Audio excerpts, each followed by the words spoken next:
So today I'm going to talk to you about treatment of insomnia. And the way I do it, when I have a patient come in, I pull up on their chart a handout for insomnia and I give it to them on paper afterwards. And then I tell them, we're going to go over this a week from now. Because my secretary used to tease me in the olden days. I'd hand out things to patients and she'd find them in the garbage, and she said, nobody ever reads your handouts except teachers and librarians. So I learned with all my handouts to say, let's talk about this a week from now. And they ignore it, but at least we go through it again twice. And I'm trying to change behavior. That's the big thing.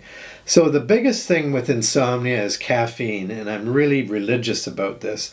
And I say no caffeine ever. No coffee, no tea, no cola, no chocolate, ever. And they argue with me. They'll go, well, I just have a double-double in the morning, doc, and then, it's 12 hours later when I'm going to bed. And I said, you can't have any caffeine ever. This is going to take a lot of work for you to defeat this. You've had this for years. You're going to need help, and it's not just in the form of a pill. The second big thing with insomnia is napping, because people are tired. They haven't slept all night, so they have a nap in the daytime and they're exhausted. So I have to say to them, you got to power through that nap. Go for a walk, read, do anything, do crosswords, color, I don't care what you do.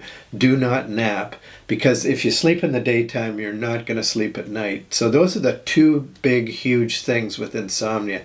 No napping, no caffeine, and I'm really strict about that, and I really fight them on that and really try to change them. The smaller things are no screen time, 2 hours before bed. Everybody, including me, loves to watch TV and the internet and look at their texts and emails. Read a boring book 2 hours before sleep. Try to go the same time every night. Have a nice bed. You spend a third of your life in it, so spend some money on a good firm mattress. Set the temperature for 15 degrees Celsius.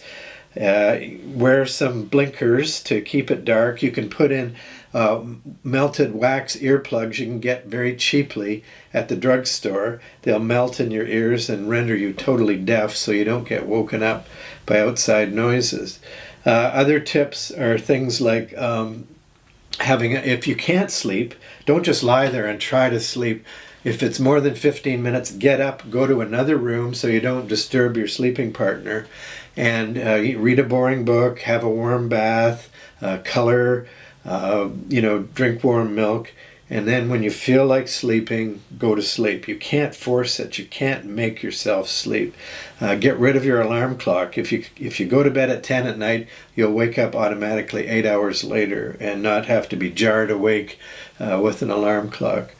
Also, if you're having trouble and your brain is racing at night, get up and write down all your problems. They're way worse at 3 in the morning than they are at 3 in the afternoon. So just say, here's what I'm thinking about, and then you can problem solve those the next day.